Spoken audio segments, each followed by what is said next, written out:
Hi, this is Ren, This is Casey. and this is All Walks of Film. We are returning for part 2 of our 2018 film retrospective. Before we talked about films that were disappointing, mainly disappointing to us because they were from filmmakers that we loved dearly and we expected more from them, and they kind of let us down this year. Yeah, it really wasn't a worst of by any means. It was more of just movies that it would feel incomplete to talk about this year and not bring them up, kind of a thing.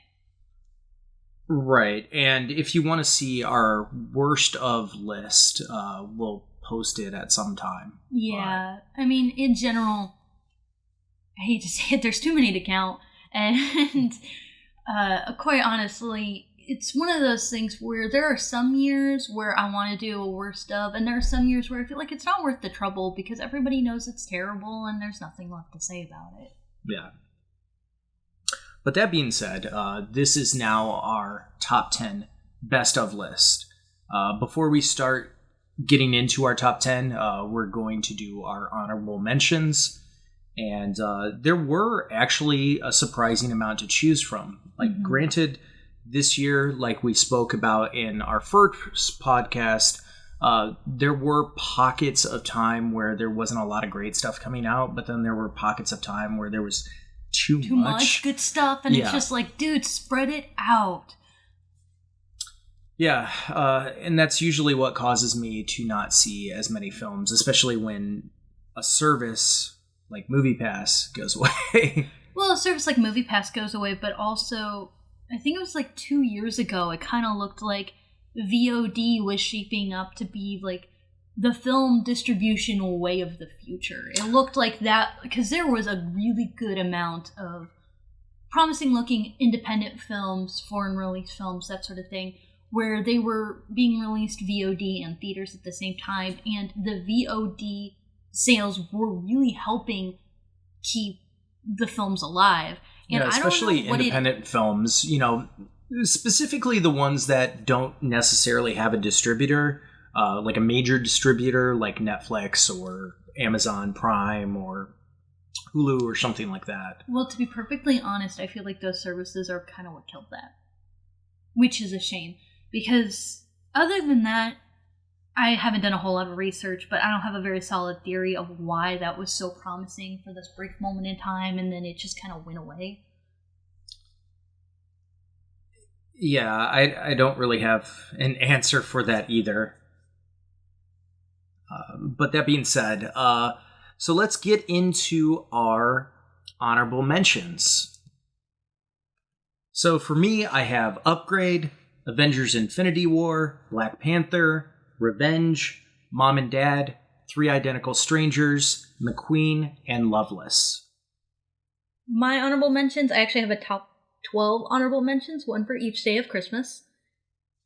My honorable mentions are Spider-Man, Into the Spider-Verse, Tehran Taboo, American Animals.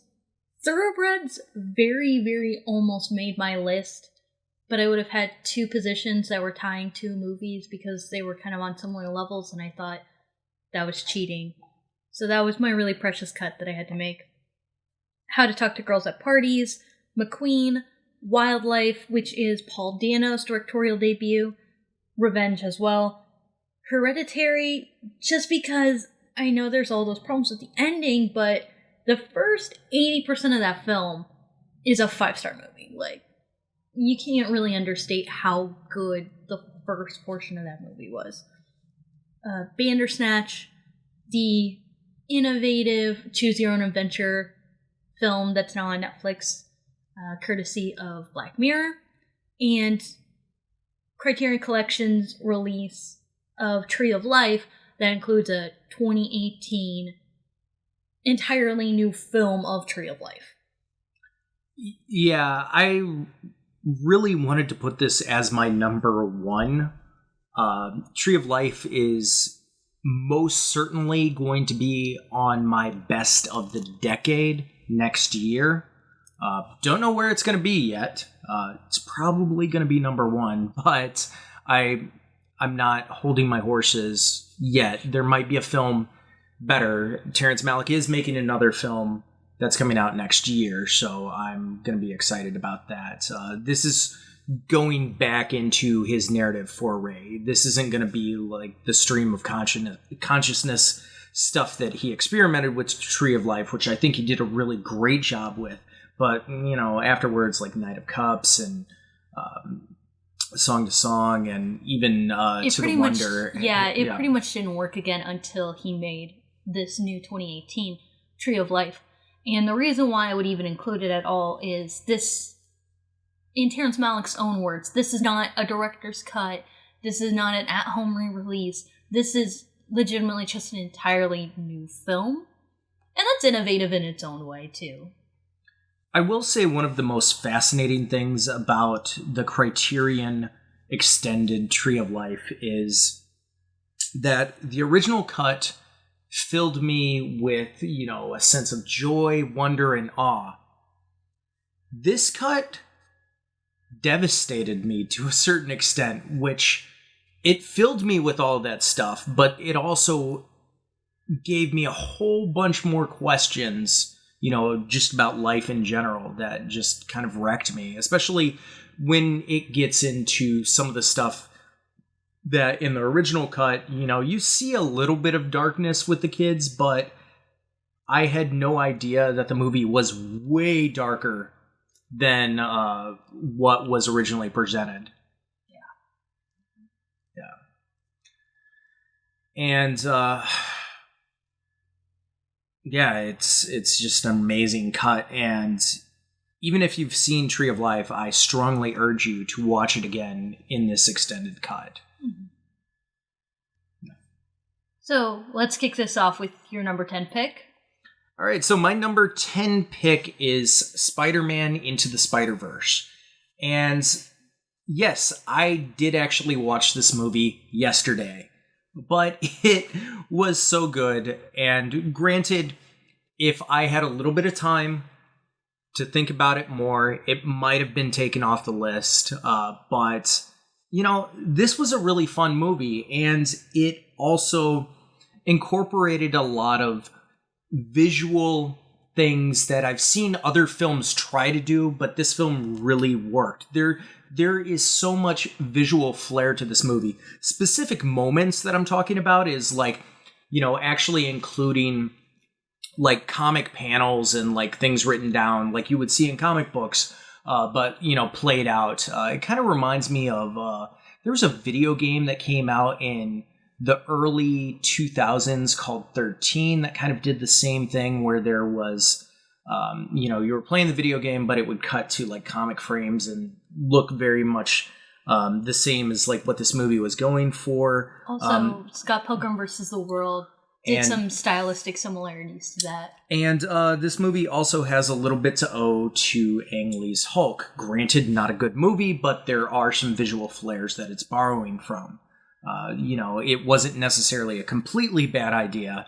It just was put into a very bad film. Now, that being said, this film had a freshness that I haven't seen in a lot of superhero movies. Like, even though this was a really good year for superhero movies, like I enjoyed Black Panther and I enjoyed the Marvel Infinity War, this movie just stood out a little bit more, and that's because they really grounded the character, Miles Morales, which is kind of a hard stretch because you're incorporating a new character into this world that, we have a problem with superhero movies that we oftentimes can't separate the heroes that we know from their costumes. Like, it's this idea that only Bruce Wayne can be Batman, et cetera, et cetera. And this kind of throws that out the window. Now, granted, comic books have been doing this for a very long time. It's just we seem to be afraid to do it in cinema.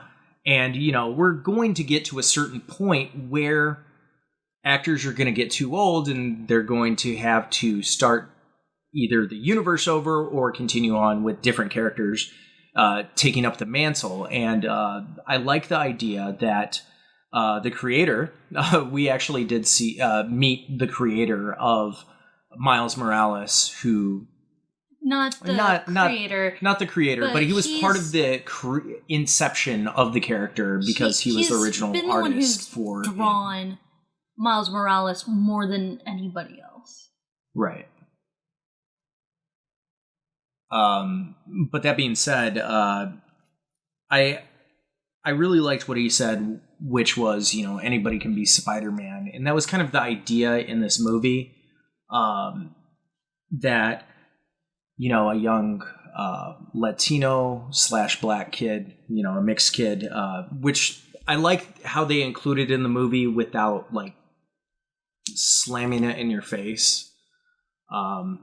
Because I feel that a lot of talk about that character was initially like that, but when it was actually played out, it was like, oh no, he's actually a really cool character, and he is a minority character without it being the only thing he is. Yeah, it's there and it's in the movie, very plain to see, because his parents are both actually fairly active in the movie, so you can see who his parents are, and also he is bilingual. And they're never putting in so much Spanish that you can't understand what's going on. So if you don't understand Spanish, don't be afraid that oh no, I'm just not going to get the movie. It's just one of those things that it wasn't a plot point. It wasn't discussed. It was put in the movie and it felt entirely natural. And that's the entire story. I also like the inclusion of the other Spider-Men in the movie, as well as 2 Spider-Women. One's a girl. I guess you could argue the other one's a girl too, but no. The Japanese one was definitely a girl. Yeah. Spider-Gwen was actually really cool, and my favorite was Spider-Man Noir because I'm partial to Nick Cage. I love Nick Cage. So my favorite was Spider-Ham. Obviously, I had just been waiting for Spider-Ham for forever, and Spider-Ham being played by John Mulaney was a little too perfect, and even he admitted that. He was just like, okay, I'm down for that, that's fine. I don't even understand what's going on, but I understand that that's what I should be doing right now. And before you ask, Spider-Ham, aka Peter Porker, was created in 1983. Spider-Pig is a reference to Spider-Ham, not the other way around.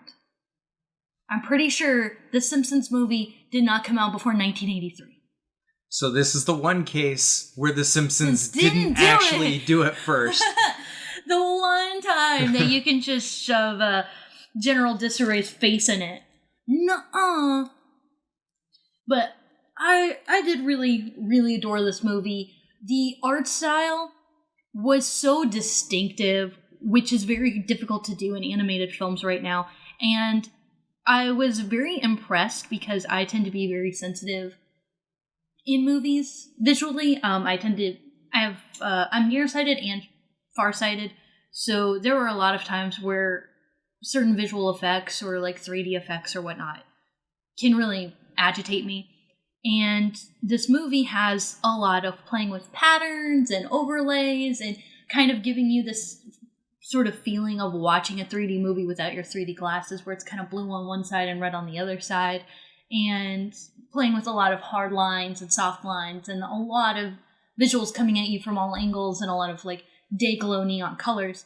And the fact that I was fine the whole movie was actually really, really impressive to me. That they were able to put all these great ideas, but do it in a way that felt very natural, and it wasn't very distracting, and it wasn't going to bother you from a visual perspective. Was really fascinating. I've been rooting for Miles Morales movie for probably a good 5 or 7 years. Just we need to retire Peter Parker and put Miles Morales in.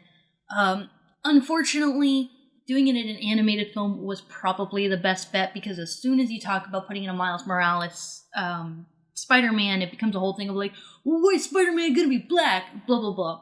Total bullshit. But if you at least put him in an animated feature where there's not going to be as much controversy about it no matter what, you can kind of give it more of an establishment and some more credibility leading into a live action film, I hope.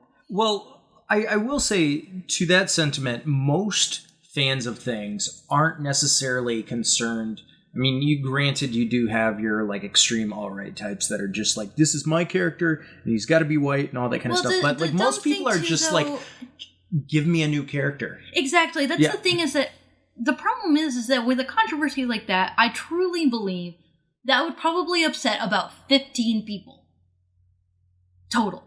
I think most people would be A-okay with it, but 15 people can go online and write a tweet, and some bored, broke journalist will spin some sort of headline out of it, and all of a sudden it's quote-unquote a controversy.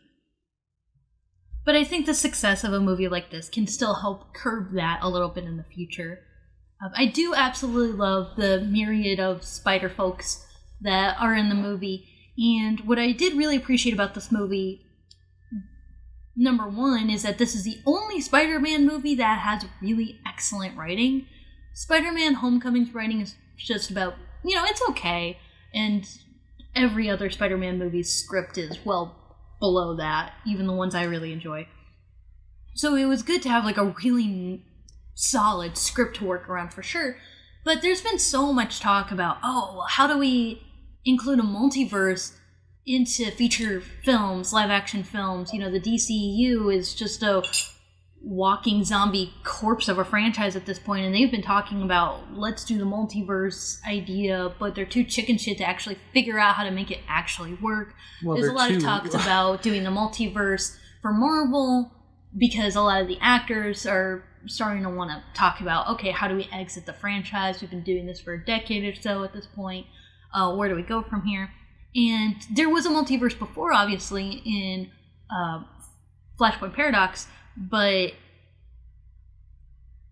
the way that it was written in this movie is so effortless and so natural, and just worked without a lot of fuss and without too much exposition, and it just was, and that was really nice to see. Just like a, hey, look, you can make this work. See, you guys?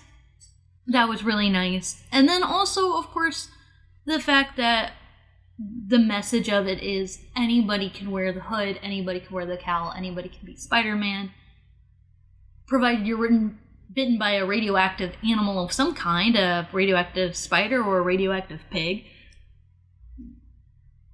That was a really nice message. I liked the different takes on Peter Parker.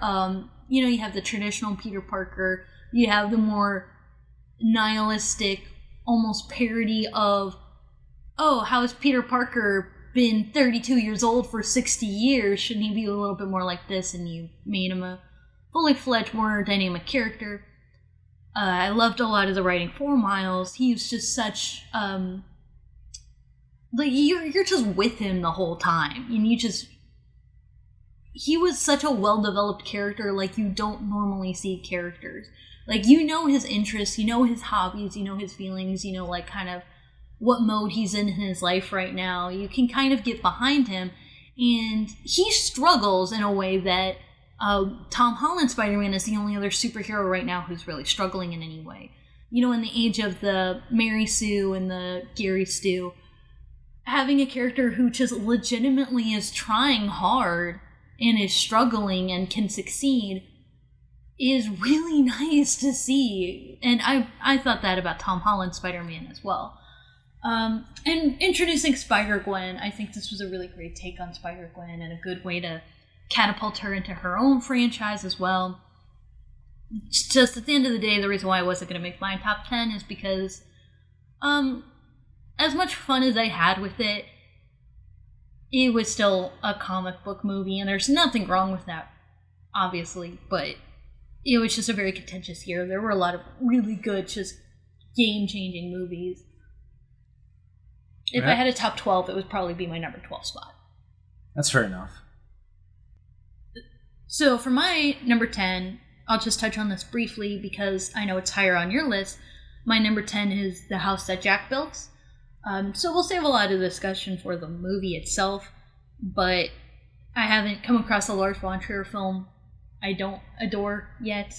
And this was the film I was kind of going to tie with Thoroughbreds because they're both about similar character archetypes. But this one just ended up being at the bottom of my favorites list simply because it has a surprising lack of staying power for me. It was very impactful when I was in the theater and when I was watching it, but my thoughts on the movie haven't really changed or evolved as I've thought back to it.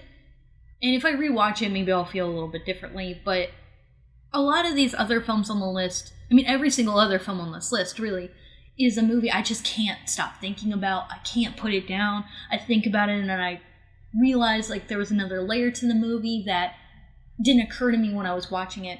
And this movie, I feel like I kind of got the whole shebang the first time I saw it, which that's okay, but... All right, so for my number 9 is the follow-up to We Need to Talk About Kevin by director Lynn Ramsey. I try to go out of my way to watch films directed by women. Sometimes there tends to be certain tropes that female directors seem to have. Lynn Ramsey does not fall under that category. I think Lynn Ramsey is probably one of the strongest directors that we have living today. I don't think she's made a bad film yet, and I think that there are a lot of really strong directorial choices in this movie. Granted, that being said, there are aspects of the movie that do not make it a perfect movie. It's a little rough around the edges, and with that being said, I still really, really respect and admire the film.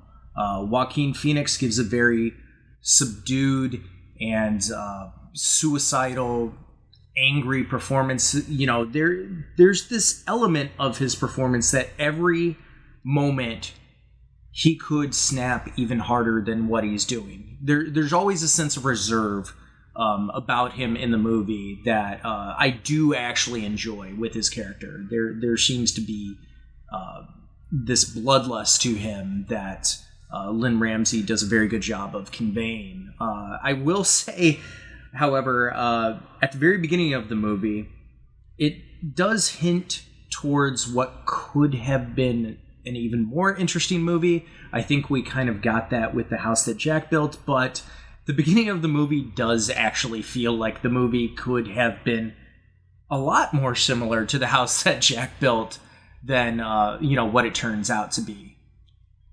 Yeah, and if you like Lynn Ramsey and if you like You Were Never Really Here, I highly, highly recommend you look into the production of this movie.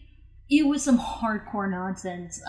They shot the whole thing in 29 days, and there is a particular scene in the movie that is widely talked about where there's an action sequence that is told explicitly through security footage, and there's a lot to be said about the aesthetics of it and the meaning behind it and all of these things, and the real life story makes it even better because Lynn Ramsey did not intentionally want it to be that way at all.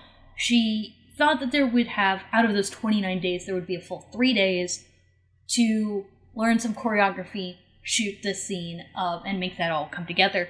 And instead, there was a day and a half to get all of that worked out, and the choreographer was not really on board with her ideas for how the action for that scene was going to go. He was more like, oh, you want it to be like CSI, right? And she's like, no. She says something specifically about it that I won't get into because it's a little spoilery, but she had her own very specific way she wanted that scene to go down. So in order to deal with the fact that there were constraints on time, constraints when it came to collaborating with other people, she didn't let somebody else's weakness hold her film back. She came up with this truly phenomenal way of telling the story kind of on the fly, to my understanding. And I give people who do all the planning and have it all down beforehand, I give them a lot of credit because I have a great appreciation for people who can get that figured out and have a smooth production. But you also have to give kudos to people who can work on the fly and stay true to their own strengths and make it work the way they want it to work.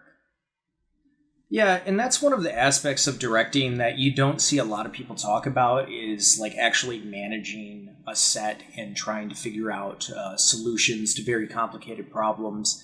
And based on that information, I do think that Lynn Ramsey has a knack for making the best out of, a very limited shooting schedule. Yes, but not only did her plan B not only was like aesthetically very pleasing, but the reason why this scene in particular is so well talked about is how well it fits into the themes and the way of telling the story she's trying to tell so well that for a lot of people, if you didn't tell them that story, I guarantee you they might say, oh, she had this idea and she built a whole movie around this scene because the concept just works so well. Right. But that was her plan B that she made up on the fly, and it works for the movie in an unbelievable way.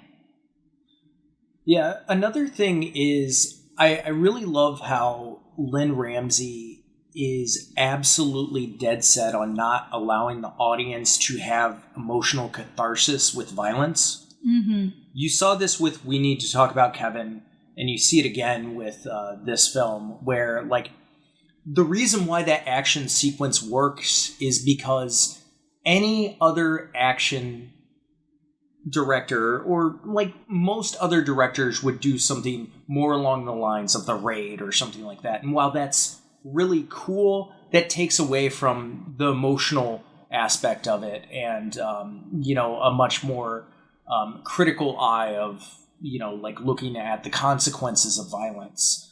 Something that I'm sure that David Cronenberg influenced some of the aspects too, because, seeing this, I can compare it to stuff like The Fly.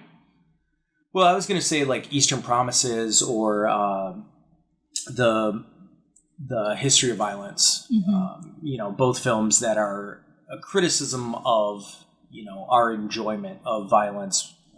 But, A History of Violence is definitely a lot more stylized and pretty when it comes to that than Lynn Ramsey would ever dare to do. And she literally had to fight a cinematographer on set who was trying to do something more like that. Mm-hmm. Yeah, so that's my number 9. So my number 9 might seem a little unusual, especially with the films I generally pick, but bear with me for a minute. It's Hearts Beat Loud, and this movie kind of had to go on my list because I've seen this movie more than I've seen any other movie this year, kind of by accident, but also I've enjoyed it so much every time I've watched it.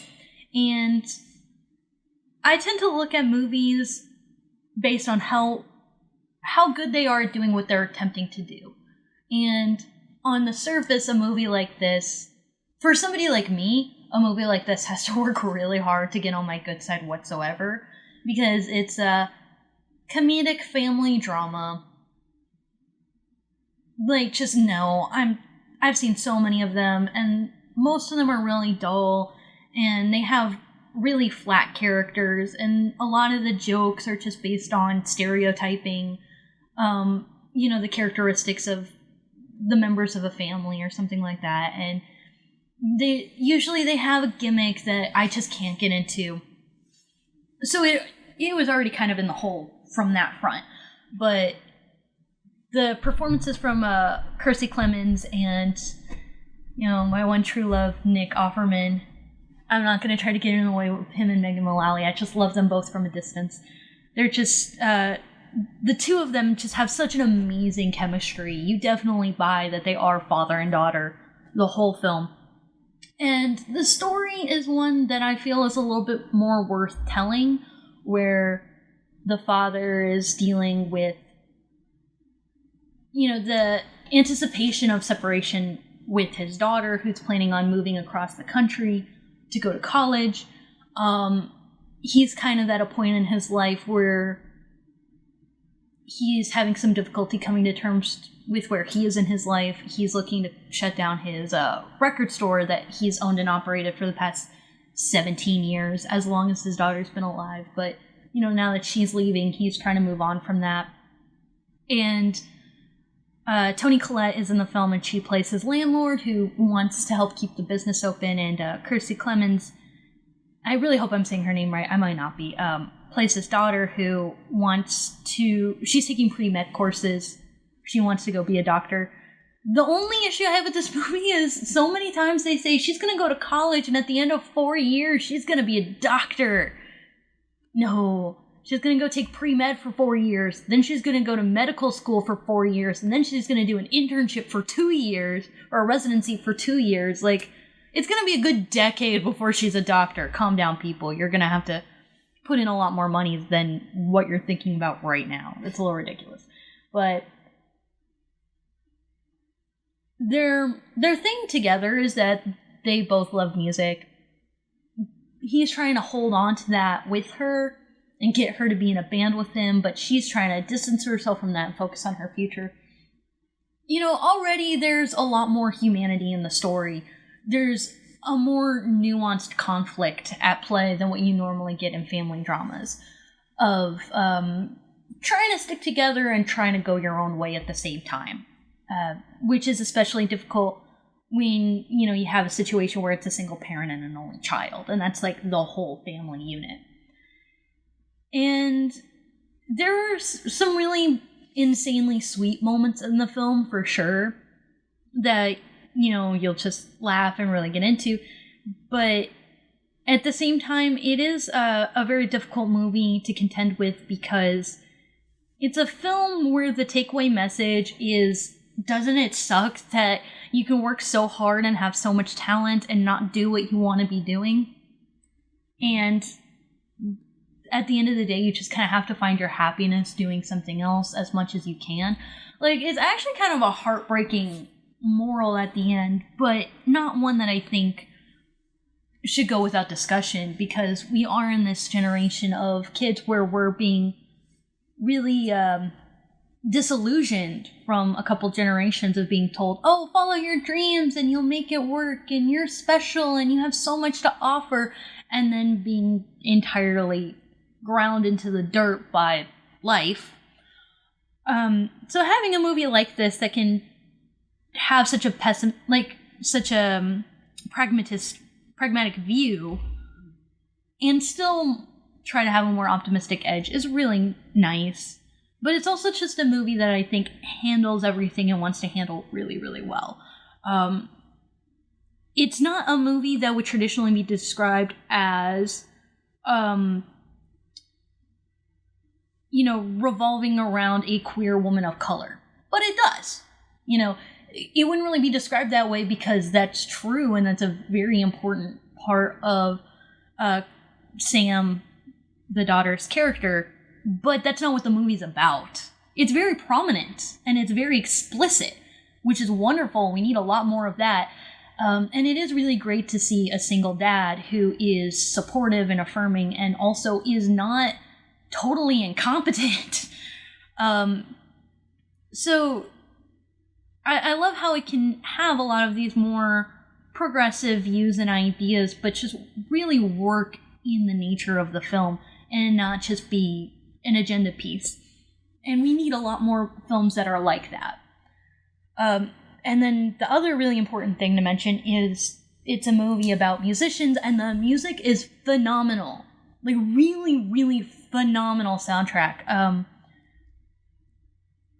I can't quite remember his name, but DeWitt also did a soundtrack for the movie Gemini, which wasn't as good as the soundtrack for this movie, but I have been listening to the soundtrack nonstop since this movie came out. The original songs are fantastic. The score is amazing. The writing is so sharp and it's so emotional. And Nick Offerman and Kiersey Clemons are both really, really talented musicians. And it all just sounds like something you could literally go to your neighborhood coffee shop and hear them play on a Spotify playlist right now. It just sounds that good. And especially in a decade where you go places and you listen to music and you're like, oh God, music sucks right now. It's just so nice to have a movie that has like a really wonderful creative verb that works so well. So my number 8 is a Nick Cage movie, because I'm a huge fan of Nick Cage, and when I heard about this movie, I heard that it was the most Nick Cage movie, the movie that Nick Cage always wanted to do, but no director ever gave him the chance. And and one of my favorite that I saw was, this is the movie that Nick Cage thinks he's in when he's in badder movies. And yeah, I totally agree. And the movie is Mandy. This is the follow-up from, I want to say his name is like Panos Cosmatos, like, yeah, it's Panos Cosmatos. This is his follow-up to a movie that he did a while back, Beyond the Black Rainbow, which I still haven't seen, but there is this idea that he's a very distinct filmmaker. Like, he has a very distinct look, and I'm one of those people that I oftentimes will argue that, style over substance doesn't really add to much, but there's just something about this movie that I feel adds a little bit more. It's just one of those things where, like, you just ride the vibe of the movie. Like, yes, if you really think about it and you write it on paper, there are some elements that aren't explained or some plot points that come out of nowhere, but it's not about that, man. It's just about feeling the movie and just, like, being immersed in the atmosphere. That's just really wonderful. And I feel like there's been a lot of filmmakers in the past couple years who have attempted to do really atmospheric pieces that just end up feeling really cold. And this was a movie that just, like, it wraps around you and it just energizes you and it just makes you, like, want to go, man. It's very heavy metal, the movie, in a very, very good way. That's only a compliment. It's very the soundtrack to Mad Max. Like, yeah. And it's just so awesome. Like, oh, Nick Cage is making his own battle axe out of molten silver that he's casting and blacksmithing himself, and it's like, where did that come from? Why did he just have that? It's not the point. Just go with it. It's awesome. I mean, this movie has a freaking chainsaw fight. Like, okay, that's what I love about this movie. There are guns in this film, but there's no gun violence. The movie is not that lazy. I really appreciate the fact that they tried really hard to be really creative with the action in the movie. It's just so much fun. Yeah, I enjoyed it a lot. I've seen it twice. I saw it at the Alamo Drafthouse as part of Fantastic Fest. I didn't get to see much more out of Fantastic Fest, but I made sure I saw that movie, and I do not regret seeing it. Absolutely. And I also got to throw something out there. The chemistry that Nick Cage had with the leading woman who... Mandy, yeah, but I don't know the actress's name. They had such a phenomenal chemistry. A lot of the movie, I was just thinking how much I wish that couples in media were more like this. Like, I bought how enamored they were with each other. I bought their conversations. And there's just this one moment that's one of my favorite moments this year for sure, where they're sitting in the house in their underwear watching, like, a B-rated horror movie on TV with their little, like, TV dinners, and, like, they're eating, but they're not even looking at, like, they're just glued to the screen. And I'm like, I like that you kind of romanticize that a little bit, because a lot of time in media, that's, like, really frowned on. Like, why are you guys making more of a human connection? No, they're bonding over what they're enjoying together. Like, I just love that moment. So the actress is Andrea Riseborough, and you probably recognize her from the Black Mirror episode, Crocodile. Right. And she is kind of creepy in this movie. I don't know if that was their intention or not, but I was kind of all about it. The movie, it really reminds me of Coven's first album for some reason. I don't know why, but I kind of feel like if Coven made a movie, it would definitely be a lot like Mandy. This is a very metal movie, and, like... It's I very know a lot psychedelic too, though. Yeah, I know a lot of movies like claim to do that, but like this movie has like demonic bikers, and you just roll with it. And like that was kind of the vibe that I love, and I love the villain in this movie. How like he's like this narcissistic guy that's like full of himself, but like he's really an idiot about everything, and he doesn't even believe half the shit that he's saying, which. You have movies with cult leaders and stuff like that, but like I haven't really ever seen it presented as this pathetic before, which I really enjoyed. And like it was kind of funny because like while I was watching the movie for the first time, I was like, man, this guy like really is annoying the hell out of me, and he's like really dumb and all that kind of stuff. And I was like, oh shit, that's actually the point. Yeah. So yeah, I really enjoyed that. And when it comes to like the visuals, man, no movie this year has the audacity to do this. I definitely do not agree with that at all, but we'll get into that. Well, I will say, like, not even the Suspiria movie went for Suspiria colors. This movie went for Suspiria colors. Like, it's like, yeah, we're going to be the most vibrant, the most different looking movie of 2018. And maybe we'll have some argument later about that, but I do think that Mandy, it's going to be really frustrating seeing the Oscars not nominate Mandy for anything, and I do think that it definitely deserves cinematography, but I already know that because of the rules put in place, it will not be nominated because they didn't campaign for it at a certain time. Right, which is ridiculous, but whatever. But yeah, if you saw this movie on psychedelic drugs, no, that's actually what it looks like. You weren't that high. It actually looks like that. I think it would fuck you up like really badly if you watch it on psychedelic drugs. I could probably make a list after I see a couple more films of like the films that you don't want to watch on any sort of psychedelic enhancers. Probably my number one pick is Enter the Void. But yeah, this is definitely one that's up there. So for my number 8 pick, we'll talk about it more in depth, but mine was Won't You Be My Neighbor? The documentary about Mr. Rogers. It's a rare movie that you just leave the screening for it and you just want to be a better person and do better in your life. And it's nice to have that sometimes. All right, so my number 7 is my favorite horror movie of the year. And that is A Quiet Place. I really think A Quiet Place, unlike Bird Box, actually had the audacity to go with one human sense deprivation.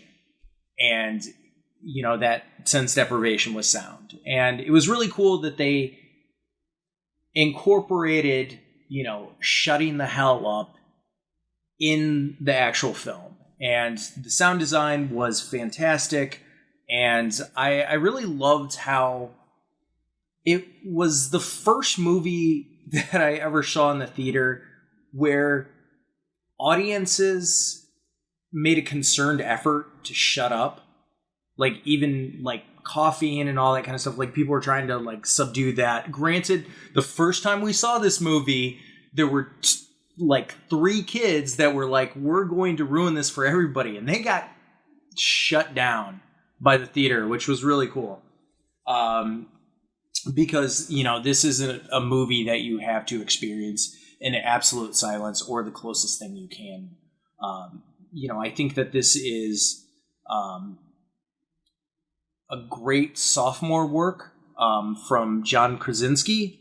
Most of you know him from The Office. I was never a big fan, but, you know, I do like that...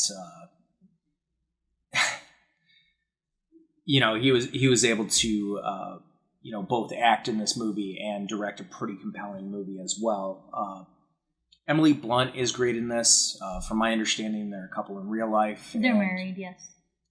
They work really well, and it doesn't ever feel like that's impeding on the film itself. Mm-hmm.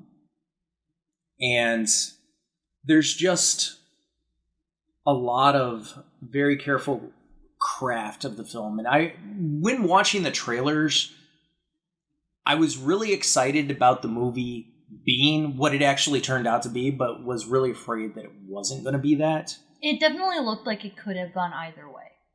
Yeah, and I like the fact that this is one of the many films that we saw this year that's like, oh yeah, we have the audacity to kill off kids really early on. Mm-hmm. I also really love the fact that there's a character in it and like her superpower is being deaf. That's pretty awesome. And they actually used a real deaf actress, and she had a lot of influence and say in the movie, which was really fantastic. But she is still a fully well-developed character who has her own story arc, and she's still very much her age, which is a big problem with children in movies, is a lot of times they're written and directed either too old or too young. But you definitely just believe that she's just a real kid, because she is, obviously. But the fact that she kind of does have a superpower isn't the same as like when there are Mary Sue characters, because that's not where her character as like a person comes from. That's not like, oh, she's awesome just because, she still has a lot of strengths and weaknesses as a person outside of that. But it's really nice to have more naturalization of people with quote-unquote disabilities. But also to just kind of show that there is a positive aspect to that as well. And not do it in the method of, like, The Good Doctor. I've never seen that show, so I don't know. Yeah. So that was just really fantastic on that front, too. I will say, one of the things that I really love about the movie is including one prop element that gets used once, but is always a threat in the movie, and that's that one nail. Like, spoilers. Good God, that nail. Spoilers. But yeah, overall, I think A Quiet Place is a great genre flick. I'm always excited about, horror being recognized by more mainstream audiences, but like, time and time again, it's proven that, like, mainstream audiences don't like being scared. I mean, like, the freaking Bird Box is considered the scariest movie of all time. Are you kidding me? By, like, one person ever who doesn't even like horror that much anyway, I bet. Yeah, that's a phrase that I really hate when people say, where it's like, I don't like horror, but, and it's like, well, I'm not going to trust your opinion too much because you don't like horror. Mm-hmm. But that being said, yeah, A Quiet Place, I think, is a really competent early work from a director. Now, I will say that I'm interested and concerned about John Krasinski's career going past this, because I have heard that they're making a sequel to this movie. Why? But, it would be really cool, though, if it's, like, really, really far into the future.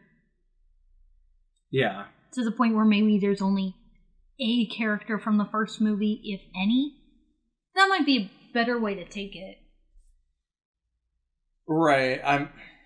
I don't know. I think the idea of making a sequel to this movie is bad, but, hopefully they find a way to pull it off. But it will not be as refreshing as this film was in 2018.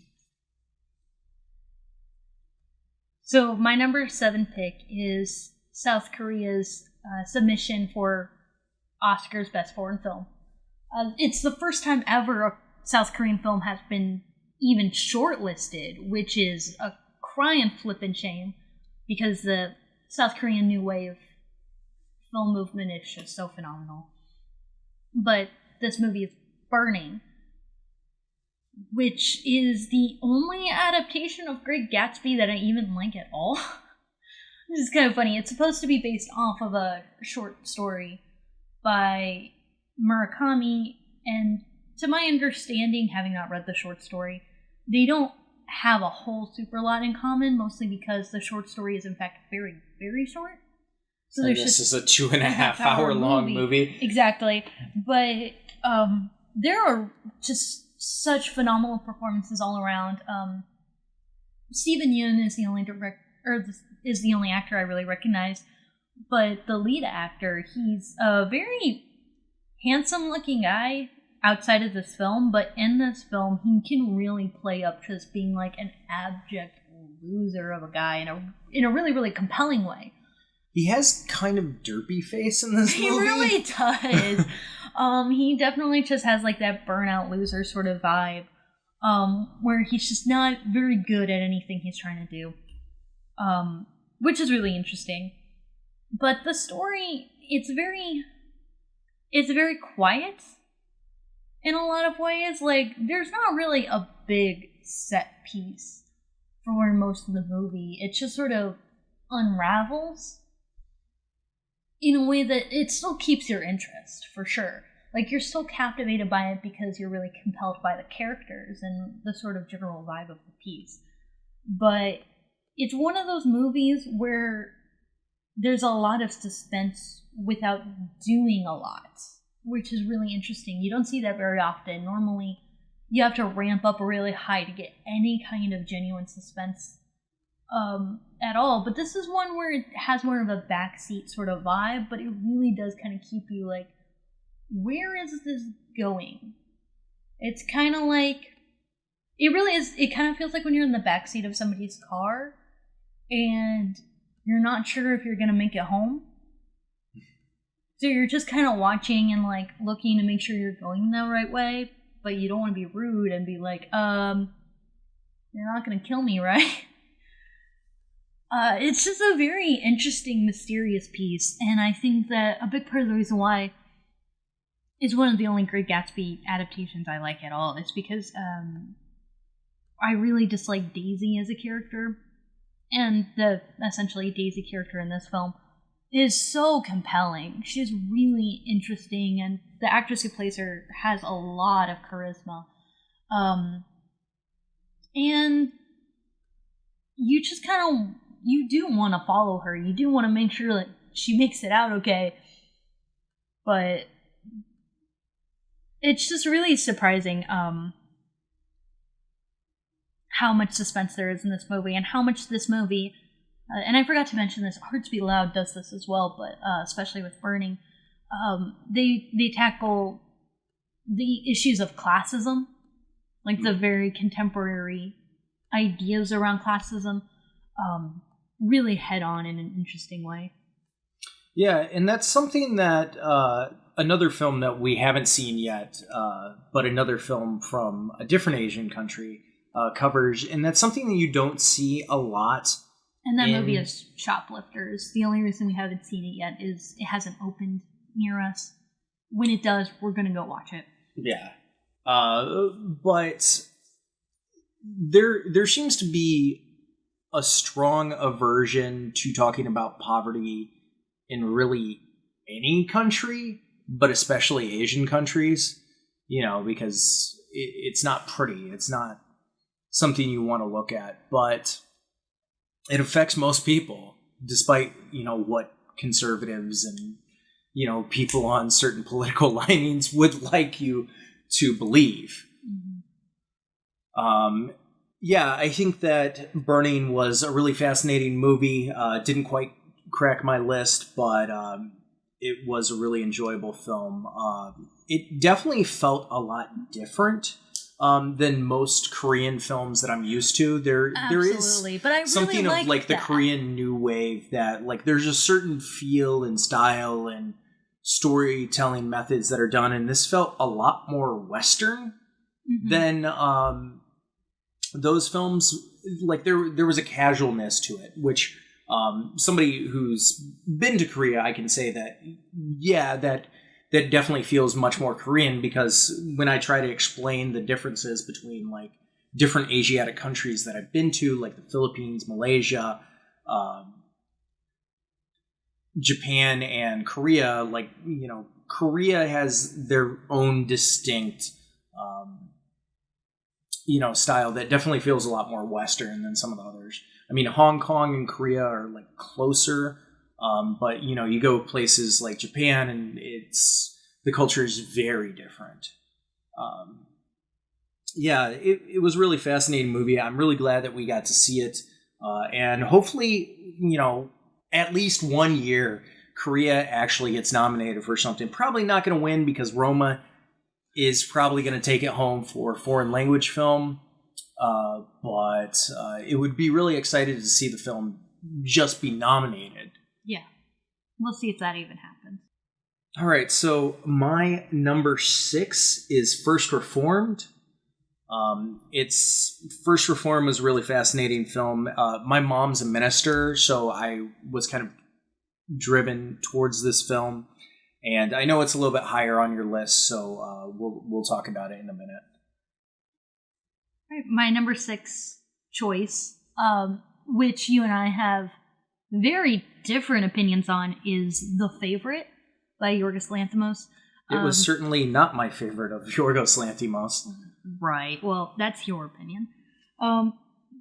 It's my opinion too. The Lobster is my absolute favorite. I adore The Lobster. The Lobster is just such a phenomenal movie. And then from there, I was really, really excited to see The Killing of a Sacred Deer, and that movie actually kind of let me down in a lot of ways. And I'm very skeptical about historical period pieces. A lot of period pieces of any period tend to, especially if they focus on women, which they generally do, they tend to have really intriguing political ideas and really interesting concepts of where these women can fit in history. And then it just sort of devolves into a threesome sexcapade where the woman is more concerned about how do I get away with cheating on my husband with this handsome man than anything that they were setting up in the movie. Well, The Favorite is not any of that, for sure. The Favorite had a really phenomenal marketing campaign, which brought in a lot of intrigue, and to me felt very Amadeus-like, which is only a compliment. That didn't really tell you what the movie was about. So I don't want to give it away. The only thing I can say is I highly recommend The Favorite, absolutely. It's legitimately one of the most historically accurate films I've ever seen, to the point where it's really uncomfortable to watch because it's gnarly and it's gross and it's disgusting. So good. Really, really on point with a lot of that. The only thing that was driving me crazy is Emma Stone has very period inaccurate ear piercings. And I know this is so dumb, but there's such a slavishness to historical accuracy that, and they did so much really good work that I was kind of like, couldn't you just do like a little touch up on her ears for these close-ups so like it looks like she has normal ears? But that's a really dumb thing to get hung up on, but that was my hang up. I do want to say, again, one of my favorite moments in cinema this year, Yorgos Lanthimos forced Emma Stone to sit down and listen to what singing really sounds like, which was one of the most just like delicious pieces of revenge since we saw Baby Driver and got to see Kevin Spacey get run over twice in a row. That was just like, ooh, yes. Oh, tasty revenge. Olivia Colman and Rachel Weisz have just really brilliant performances, and especially the physical acting of Olivia Colman. The physical acting is just really phenomenal. Nicholas Hoult, I was not aware was going to be in the movie until he was there, and I was so excited. He's also fantastic in the movie. Really, really good. The movie has such a sharp, dry wit to it that feels very British in a very lovely way. It's very, very funny. It's very clever. It's deeply uncomfortable and unsettling in a lot of ways, too, which is really interesting.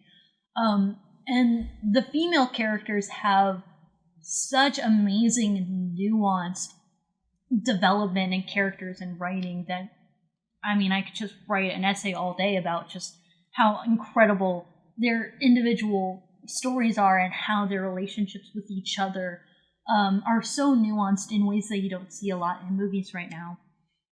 I was actually saying, we were watching Akira, and I had made a comment about how a lot of cinema today doesn't have a very skilled ability to make you feel multiple feelings at once, or to make you feel conflicting feelings at the same time. Usually it's just, this scene will make you feel this, and this thing will make you feel this. And The Favorite definitely was all about giving you these conflicting emotions at the same time. So much so that it actually affected my enjoyment of the film, which I don't want to detract because you like the film. I definitely need to see it again. But, like, God, these characters were so insufferable. Well, especially Olivia Colman's character, which, like, I was watching the movie and, like, I eventually got to the point where I was like, okay, I get it. It's the point. But, like,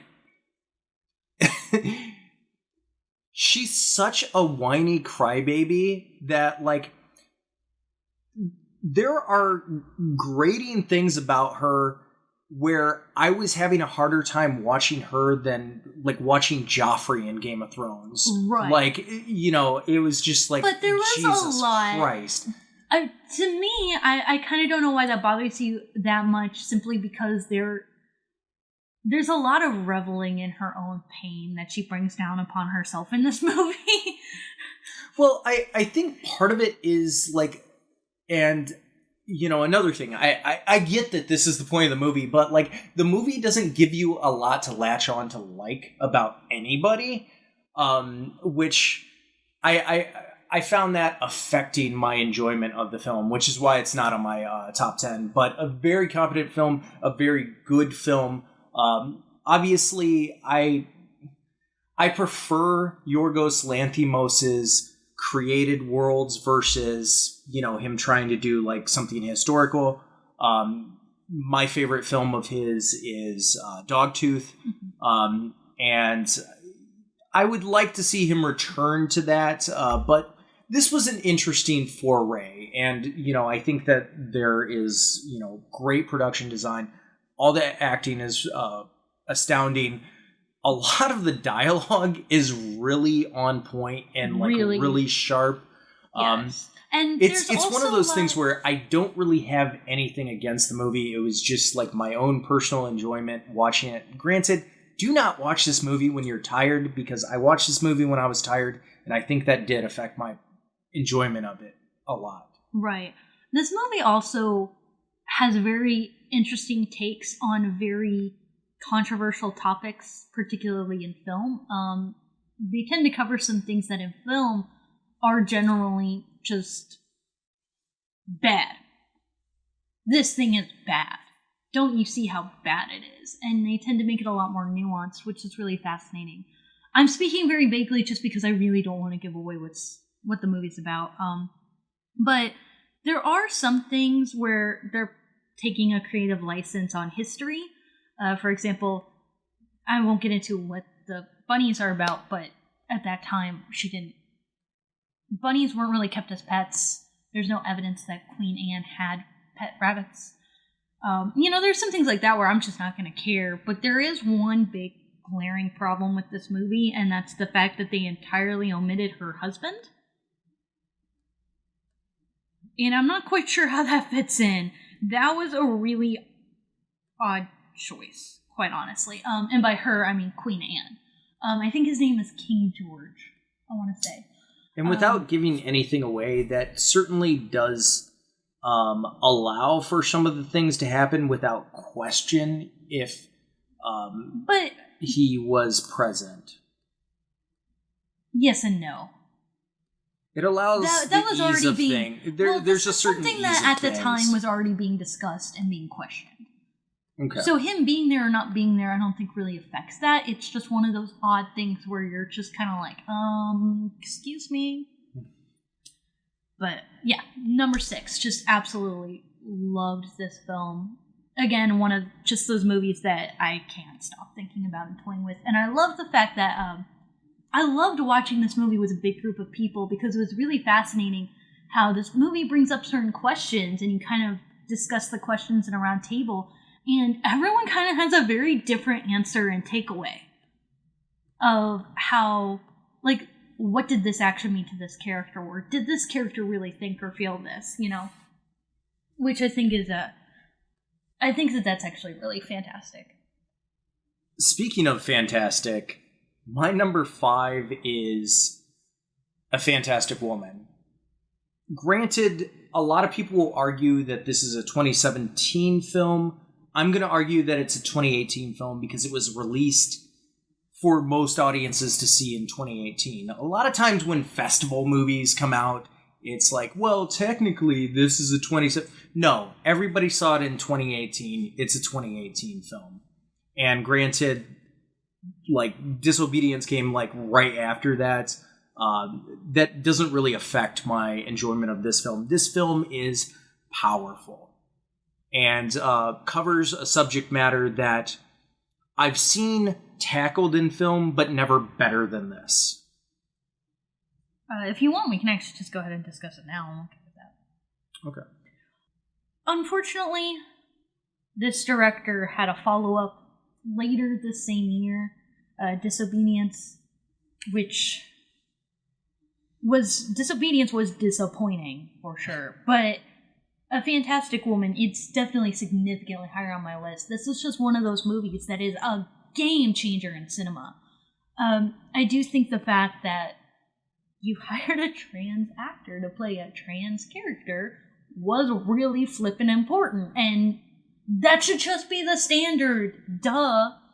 But and just to clarify, you know, we mean actor in a generic term, not... yeah, I'm sorry. With my language, everybody's an actor. I don't really use the term actress very much. So I just meant that in a generic, everybody is an actor. Sort of right, but I just wanted to make a clarification just because I didn't want to misgender right. Actor. But also, I really wish I could remember her name. Daniela, the actress who plays the protagonist in this movie. I feel really bad. I can't remember her name. I'm just bad with names. She is just a phenomenal actress. She carries this movie on her shoulders effortlessly. She's just so wonderful to be around. Really charismatic, but she's not a perfect person. You know, again, this idea of like, oh, you need a Mary Sue to make a good role model that little girls can look up to. No! You need to have characters who are people, who have their strengths and their flaws, and learn how to move through the world in their own way. That's how you create a role model for little kids. You know, not that this movie was intended for little kids, but to be perfectly honest, I could have seen this when I was 7, and it would have been fine. I'm pretty sure kids could watch this and it would be A-okay, really. But it's just one of those movies where, kind of like Hearts Beat Loud, but in a much better way, I would say. Obviously, since this is higher on my list. It just deals with really true human condition, you know?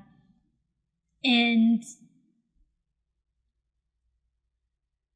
it has a very beautiful surrealist quality to it in certain places that was really nice and refreshing.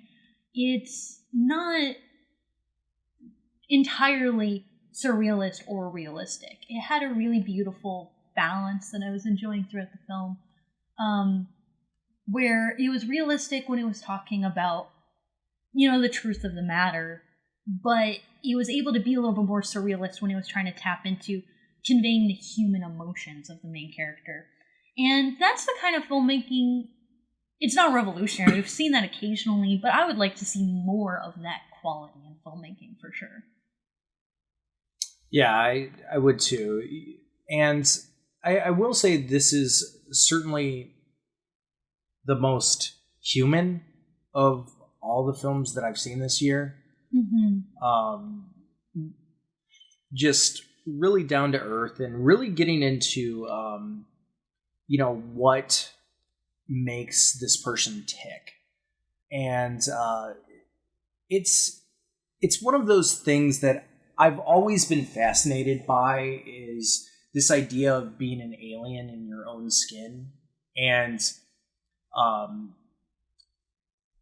having this whole thing of like this trans identity and this looking at the mirror, and it's like, well, who am I? Like, what do I mean to the world, and why can't people accept me for who I am? Why can't I be acknowledged as a family member when my lover passes away? It's brutal, and you see that pain. One of my favorite shots in the movie is like when she is maintaining her balance through the wind. And it's such a gorgeous, beautiful shot. I'm really glad that it actually won the Oscar. It deserved it. Yeah, so much. It definitely did. Out of the Oscar films, that's easily in the top 3 best. Yeah. Yeah, absolutely fantastic film. A Fantastic Woman is a must-see. I don't know where it is streaming. Is it streaming anywhere? It is. I actually have it written down. Give me one brief moment. A Fantastic Woman. Oh, I think it's one of those ones that is available through certain subscriptions. You can purchase it with Amazon Prime for $7.99.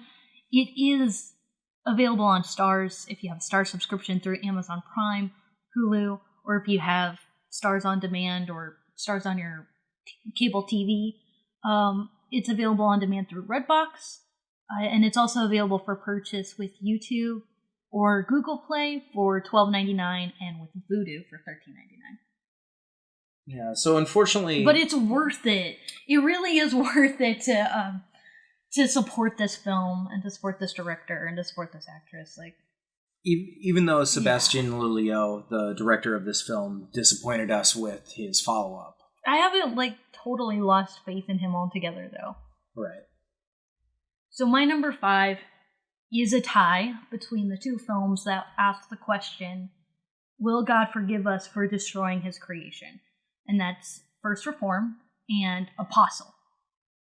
First Reform is Paul Schrader's film that he wrote and directed this year, which is why I left the theater thinking, man, this was really just felt like a cross between Taxi Driver and The Last Temptation of Christ. And then I realized, oh, that's why. Because I didn't realize going in that was the case. And Apostle is directed by Gareth Evans, the director of The Raid and The Raid 2. It's a Netflix original film. The best Netflix original film this year, 100%. And for Apostle, just know that it's nothing like The Raid. It's as good of a quality movie as The Raid, but in terms of genre, in terms of location and time, in terms of acting and performance and message, totally different movie. First Reformed definitely gave me a lot more to think about and a lot more to talk about than any other movie we saw all year. 100%. And I didn't necessarily agree with everything that the movie was trying to say. Which is okay. The movie wasn't trying to get into, entirely wrong, heinous things. But it is one of those movies, kind of like The Dark Knight, where it's a little bit of a college dissertation in a film format. Or in this case, a sermon. Yeah, it really is like a sermon in a lot of respects, for sure. That's not necessarily a negative thing. It's more of just something to keep in mind, buckle up. There are a lot of filmic elements to it, but a lot of it is discussing ideas, discussing ideology, discussing thoughts on religion and environmentalism. But the core concept of a minister who is just wracked with guilt over God giving us this creation of the world and us just destroying it in front of him is really, really fascinating. And that's kind of been coming more to light within recent years, probably most famously with the Louis C.K. skit that he did, where God comes down and he's like, what is all this brown shit everywhere? What did you do to the polar bears? I gave you food and put it all over the ground for you. All that stuff. But it was really refreshing to see this discussed seriously. Really, the big issue I have with First Reformed is there are some elements of the plot that seem to have been left on the cutting room floor. There's a lot of stuff that's kind of set up between the characters and like some plot elements that were kind of bubbling under the surface that never get revisited. They don't go anywhere. They don't pay off. There's no conclusion towards it. And I think a lot of the plot was cut for the sake of let's have this discussion. Mm-hmm. So, I mean, that made it a little bit weaker in my eyes. Apostle, on the other hand, is an entirely different kind of thing, where it is religious-based. It is sort of like this action-adventure thriller until it becomes a paranormal horror film. Yeah, well, and then it's just a beautiful blend of the two, quite honestly. I will say, like, structurally, it reminds me a lot of The Wicker Man from the 70s. Where it really has a genuine twist in the middle, where you're like, whoa, this is a totally different movie than I was expecting. But it sells it really, really well, for sure. And Apostle has, hands down, some of the best cinematography I saw this year. The cinematography was phenomenal. I cannot overstate enough how beautiful and wonderful and just like really intriguing it was to get these really different shots that you don't normally see in films, and how well they really played into the story and into the action and into putting you in the mindset of these characters. Dan Stevens just had a really brilliant performance in this movie, which was nice to redeem him off of the coming off of Beauty and the Beast. Oh boy. Which, to his credit, they didn't give him anything to work with. I don't know how you could have gotten any half-decent performance out of that script and with that direction. Like, Emma Watson was fucking terrible, and she's a good actress, so, like, I don't know how Dan Stevens could have ever had a chance, but he's really, really good in this movie. At first, it does seem to be sort of a torture porn. He's just kind of got this scowl and grimace thing going on. Oh my god, the scowl and grimace. It was like, okay, if you've ever seen the show Legion, you know, there's an intensity on his face, and like, just ramp that up to 11. Yeah, for real, up to 11. But in Apostle, it's the first time we've seen Dan Stevens smile since he was on Downton Abbey. First time ever. And he was super dark and deranged. But the subtext in this film and the more religious ideas about environmentalism are still really, really intriguing. And the action obviously is phenomenal. Oh, yeah. It's just gruesome and brutal and really quite shocking sometimes. And there's some really imaginative world building stuff too. Exactly. The world building and the culture that they built is really, really, really fascinating in this film. It's just one of those movies that you just get immersed in, and you're there and you're just in it for the ride. And Gareth Evans, I think, is definitely one of the most talented directors alive and working today, 100%. He's at least in the top 20, at least. And this is just such a phenomenal movie, and it's really sad that we're all these Netflix original movies that came out this year. And I feel like out of all of them, Apostle's kind of just been drowned in the conversation, and nobody really saw that. I don't know anybody who watched that movie, which is really a shame, because it's definitely the best thing they put out this year by far. I was listening to Film Spotting recently, and one of the women on the podcast did actually bring that up. That's good. As a tie with Hereditary. Okay, that's interesting. But yeah, I haven't heard a lot of people talk about it. And it's really a shame because that movie is awesome. That movie is incredible. All right, so my number 4 is a little bit higher on your list, and that is Sorry to Bother You. So we'll just get into it when you discuss that one. So my number 4 pick is Padmavat or Padmavati, depending on where you are. There was some controversy around dropping the I in Padmavati.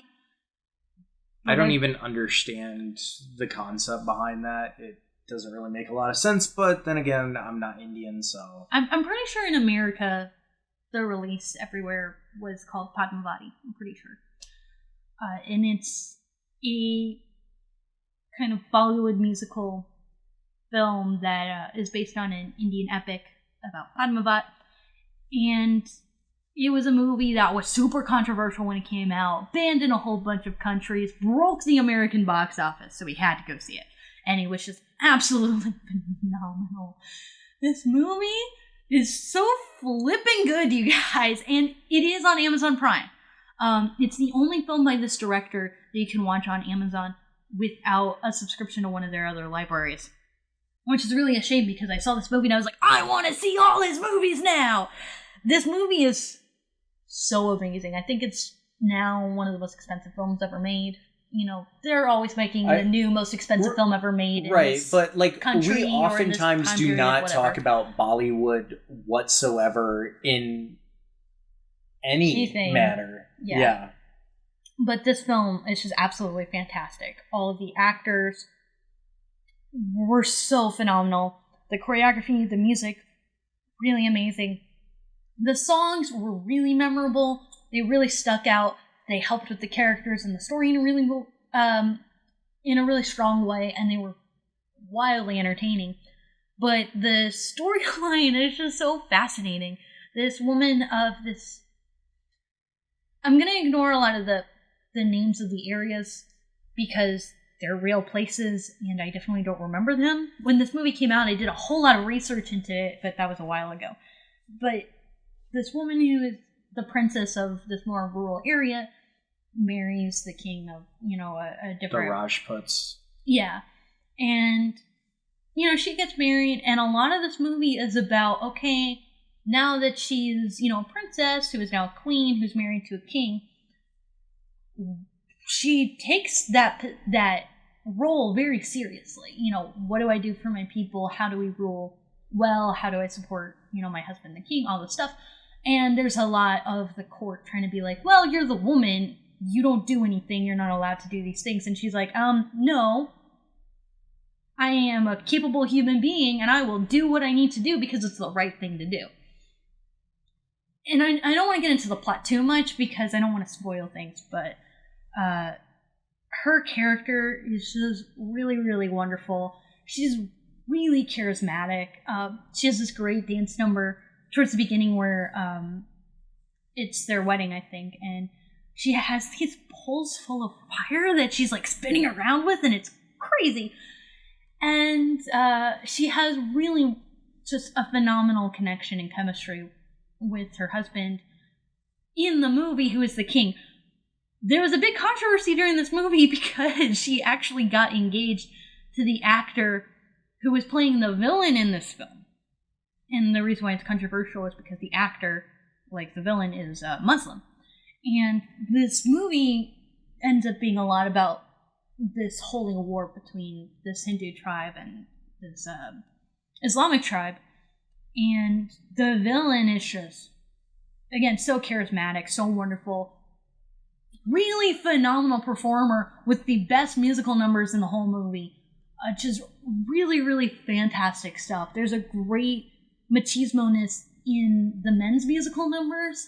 And the way that the men perform that aren't West Side Story. They're not very flamboyant. They're not, really like, oh, we're going to be really precise and have a lot of technical ability. It's more about, like, the raw feeling of, it's more of a Mad Max kind of a vibe than like a West Side Story kind of a vibe in a really good way. I really wish I could find a better word to say this, but like, there are a lot of musicals that have guys in them, and what I can say is oftentimes with Western musicals, and this is like the first time I've kind of seen this, and I'm sure there are other examples, but there's a certain effeminate side to the musicals when guys perform them. You get a sense of, okay, maybe that's not inherent. Well, I mean, what I'll say is that's not inherently a negative thing. It's just not a hard and fast rule. It's a lack of variance. Like, there was like a masculinity that I do not see in musicals, especially with. He is the leader of an army, and that's what the musical, like his musical number in particular, is really about. Man, if Disney did the same thing, they would not make it look like that. Even though it kind of felt like a Disney musical number when he was doing. Yeah, it kind of did, but in a good way. But he definitely has this thing where you can feel like the charisma from him. You're like, yeah, I get why people are rallying behind him and will follow him to the death in a way that you don't normally get in movies about leaders. That was just really, really fascinating. And it was definitely really controversial, and it's one of those things where I don't want to overstep my bounds because I'm not very well versed in this. I'm not very well studied in this area, but a lot of the controversy, of course, comes down to the fact that it is a holy war between a Hindu tribe and an Islamic tribe. But I feel like the movie did a really good job of making it clear that Aladdin, the villain, is not evil because he's Muslim. In particular, he's not practicing. He's not particularly religious.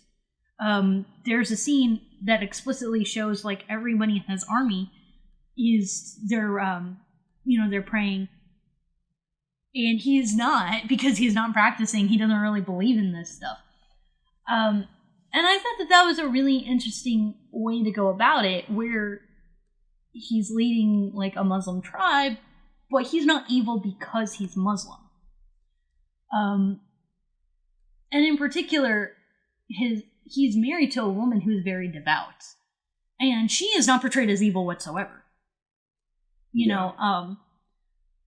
So I think that there was a good spectrum there from my fairly ignorant Western perspective. I felt like there was a pretty good spectrum there to work with that didn't really feel like it was being too xenophobic.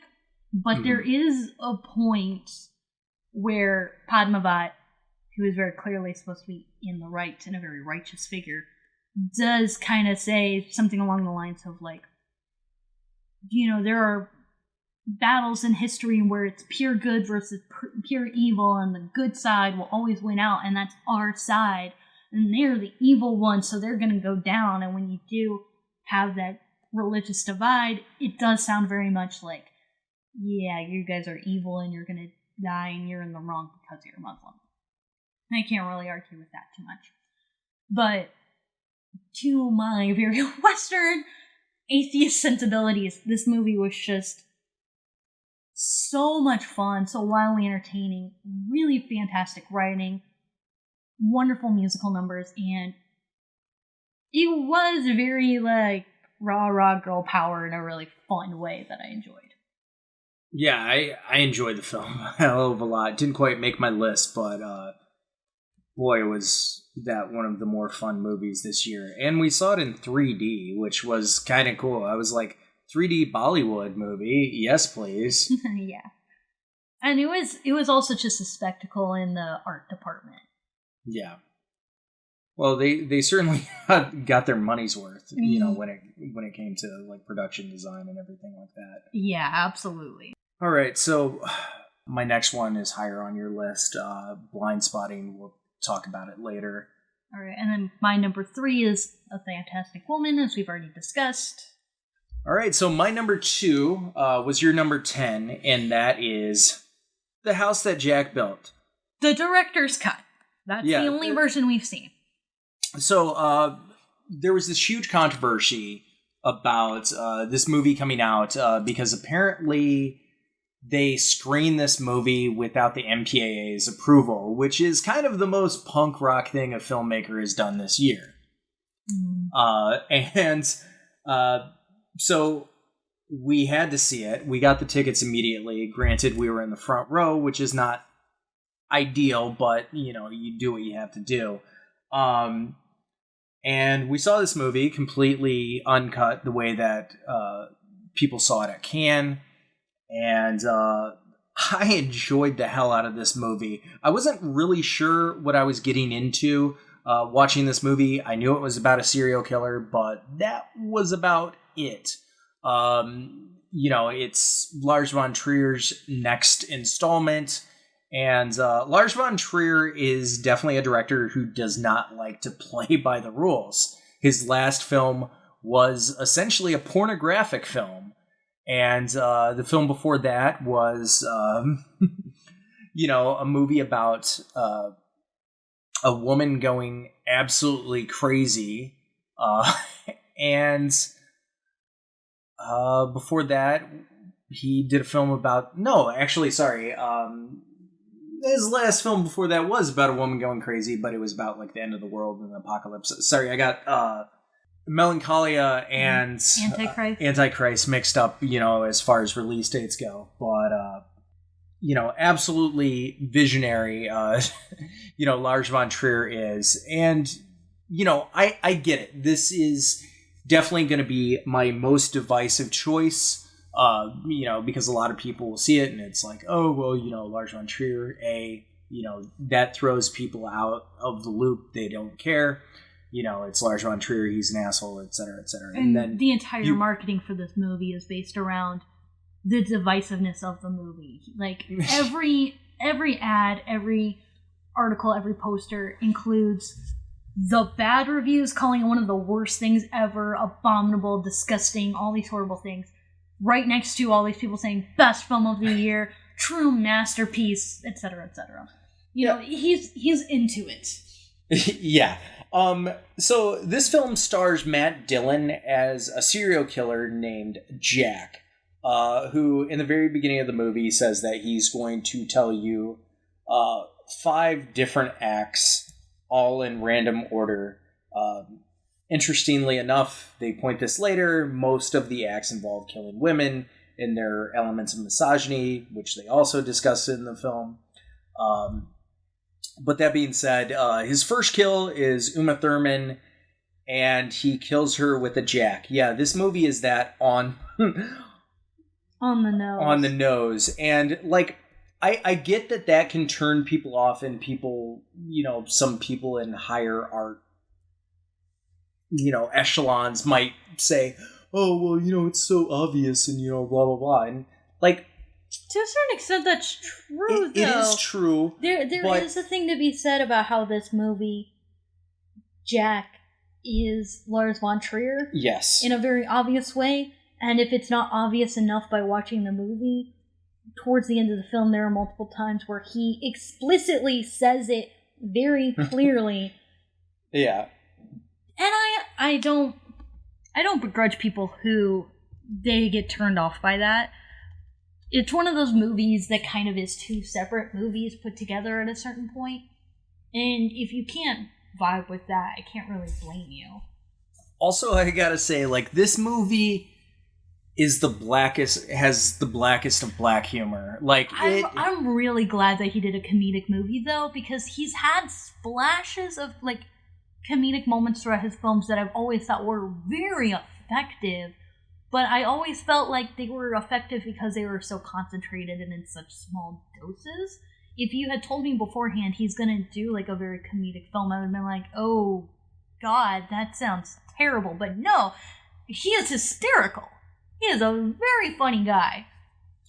Yeah, and I don't know if we want to get into, all of it, but, I'd rather not, because it's one of those things, just don't spoil it for yourself, man. And it's very easy to spoil it. If you can avoid trailers at all costs, because some of the trailers are literally just a Cliff Notes version of the movie. Just please don't watch it if you can help it. And I would say watch it soon, because I guarantee you one of the images in the movie, I don't know if it's going to be in the director's cut, but I guarantee you it will be a meme next year. Mm-hmm. Oh yeah, absolutely. But yeah, I don't know what the difference is between the director's cut and the theatrical cut. I think it's mostly some of the more disturbing graphic things that you see. You know, I think it's only trimmed down 5 minutes. I know, and I think a lot of that probably has more to do with timing than with the graphic nature of things, I feel like. There are some times in the movie where I can see why a studio might be like, dude, this is taking too long. You have to move it. I mean, it's available. You could definitely watch it and find out. But yeah, I think it mostly is edited for content and not length. Because that's, you know, it is a little too long, I will say. That's part of the reason why it's so low on my list, is because it's one of those moments where I'm like, dude, this did not need to be in slow motion. Come on. Oh, well, I will say, if you have an issue with Lars von Trier's moving paintings, like, I generally love them, but there are just sometimes where it's like, dude, come on, move it. The pacing had some issues, and it's not just the epilogue, it's throughout the film. There are some pacing issues, for sure. But yeah, that's my number 2. And the performances are all really, really amazing. Oh, Matt Dillon, this is one of his best performances. If not his best. Yeah, I haven't seen Drugstore Cowboy, and there are a couple things that have eluded me, but from what I've seen, like, this is a much better performance than his performance in Crash, which I believe he won the Oscar for, and yeah. And Uma Thurman is great. Capable from Fury Road is in this movie, and she has a knockout performance. She's so phenomenal in her role. And it's one of those things where she might not get any real attention for it, because she's so committed to the performance of this really obnoxious, dumb bimbo, but her performance is just that good that I can see some confusion about it. But she is just endlessly entertaining as well in her performance. I just really, really loved her in this movie. Yeah, it was quite an astounding piece, and yeah, I enjoyed the hell out of it. Even though people are going to be moments this year. Yeah, even though there are going to be a lot of people who are angry that I even included it in my list, let alone my number 2. So my number 2, by a very, very, very small margin in comparison to my number 1 choice, is Sorry to Bother You, directorial debut from Boots Riley of the band The Coup, who they did work on the soundtrack to this film, which is absolutely phenomenal. This has been a year of just like really outstanding soundtracks. There have been like 7 soundtracks I wanted to purchase this year. So many musicals too. Yeah, a lot of musicals, but there's so many soundtracks I wanted to purchase this year, and I generally don't purchase soundtracks unless I find them at half-price books for like $2, and I really, really like the music for the movie. So the soundtrack is just absolutely phenomenal. For Sorry to Bother You. But it's just one of those movies that has such a creative verve to it. It has such bright colors. It has such like really tangible production design. The work from local Oakland artists really shine through in the movie. All of the performances really, really outstanding.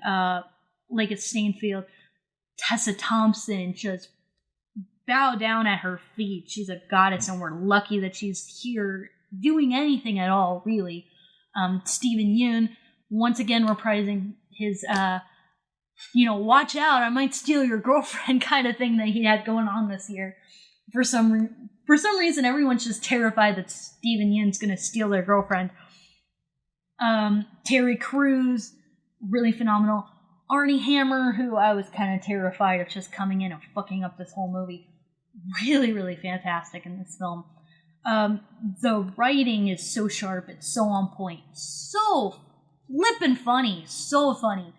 And it's one of those movies that it's surrealist, But the reason why I really love this movie is I was like, oh my god, a movie that takes place in a reality in a place that I recognize. Because there's so much of this in media where it's kind of, all this,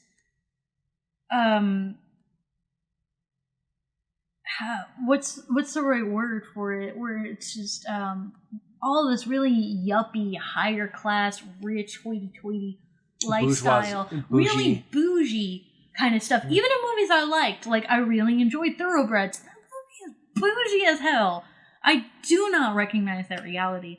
And there are a lot of movies that kind of try to talk about real world issues, but they're coming from this perspective where they're just from a reality that I don't recognize. And there's so much in Sorry to Bother You that I was laughing at because I recognize that. Yeah. His beat up piece of shit car where he can't even afford to have gas to fill it up, but he still jokes about, putting gas in the tank anyway. I recognize that, trying to make your own living space when you're living in your uncle's garage. I recognize that. There's a really wonderful moment in the movie where Arnie Hammer, Leggett Stainfield is visiting Arnie Hammer, and he wants to go to the bathroom, and Arnie Hammer actually does turn the hourglass timer. Which is really, really funny if you've ever worked in telemarketing, because they will time your bathroom breaks for real. You actually can't take more than, I think it's 2 minutes to take a bathroom break if you work as a telemarketer. Super funny shit like that you just really love, but that's also talking about real world problems in a way that you recognize. This is gonna sound odd, but I know how this show looks. But if you watch Superstore is a lot like this, where it's a comedic take, but it's a world you recognize. That's actually one of the only voices around that has the balls to talk about real problems that we have as a society. And Sorry to Bother You is all about that. But even though it's talking about real problems, it can take it to really outlandish, fantastical conclusions and really just exaggerate these concepts in a really entertaining and fun, allegorical way. And that is the stuff that I live for in media. I just loved almost everything about this movie. There's one kind of minor weakness in it, which is the major reason why it's in my number 2 spot and not my number 1 spot. Some of the stuff in the ending tends to lose a little bit of focus, story-wise, when the rest of the movie is really tight and really on point. And just, it's on Hulu for free, by the way. It's on a lot of platforms. I can listen for you right now, but go watch it. You need to watch it. You need to own it. You need to buy the soundtrack, even though it's not on CD. Boots Riley has explicitly said it'll be on vinyl and digital download, and if you really want to put it on CD, you can burn it onto a CD. Whatever. It's just phenomenal. Can't speak highly enough about this movie. So flipping good. Yeah, I had a hell of a time watching it. Again and again, too. I've watched it so many times this year. Such a good movie. It's definitely a movie. It holds up to repeat viewings. It has a lot going on. There's a lot of smart layers. Just so good. All right, so that leaves my number 1 film of 2018. And it's a documentary about Mr. Rogers, Fred Rogers. Won't You Be My Neighbor was my favorite film of 2018. And I will say part of this is a little biased, and that is I took my mom to see it. My mom is an ordained minister who has been preaching ever since I've been alive, and many years before. Fred Rogers is an ordained minister through television, which is kind of a fascinating thing.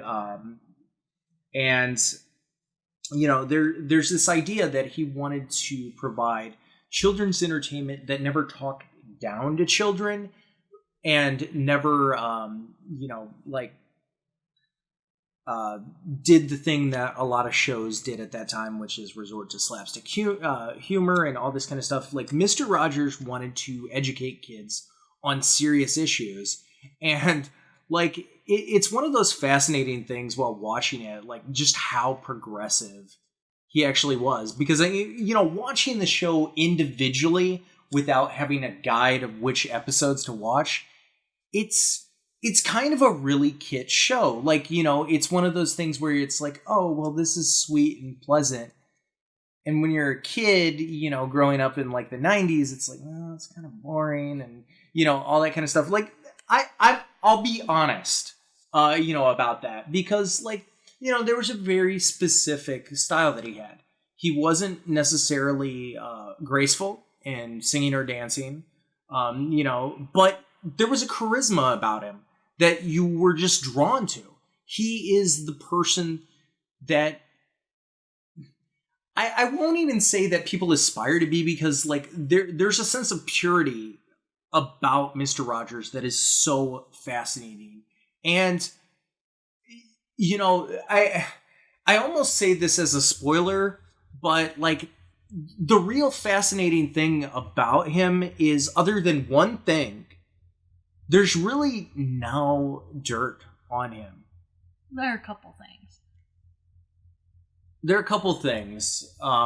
But, like, as far as, like, what you would expect, like, I know some people that didn't want to watch the movie because they were afraid that they watched the movie and find out Mr. Rogers was like a Bill Cosby or something like that. And no, that's not the documentary this is. This is a sweet documentary that will, like, lift your heart and make you want to be a better person. It also does a really good job of using the film medium to its advantage. And there are a lot of different things that they do. They use stock footage. They use footage from the show. They use interviews. They use animation. Animation from the Daniel Tiger TV show. Animation carried on from after. It's made from the movie, but it's done in the style of the Daniel Tiger show that was created to sort of carry on after Mr. Rogers. And that's what a lot of younger people are a little bit more familiar with now than Mr. Rogers. They're more familiar with the Daniel Tiger. So I did really appreciate the fact that they actually merged those two things together in this movie. And I will say, even though the movie is PG-13, it is an all-ages movie. Yeah, like, it really is. I really the don't see is a dummy sometimes. Right. I really don't see an age group that I wouldn't be able to show this to. This is a fantastic documentary, and I think that it should be shown in schools. Yes, I know that I said that there is a religious aspect. The great thing about Mr. Rogers is, even though he has a religious background, he never forces it down your throat, nor can you... For the record, not never. Okay. For the record, not never. I don't want there to be a thing where people are like, aha, there's this one time where he sung a song about how God loves you in his first season when he was still developing the idea. But, because he did do that. But he did that a couple of times very early on, and he very quickly learned to develop beyond it. Yeah, and it's one of those things where, like, when you look at the genre of Christian entertainment, like, Fred Rogers was definitely not trying to do that. He was trying to be, like, he was trying to reach out to more people, because, Christian entertainment has a bad rap, and I will say, for the most of it, it's rather deserving. It's very insular. Oftentimes, the production value is questionable, and the storylines are so contrived that, they kind of make you want to vomit. But that being said, Fred Rogers, there was just a philanthropic edge to everything he did.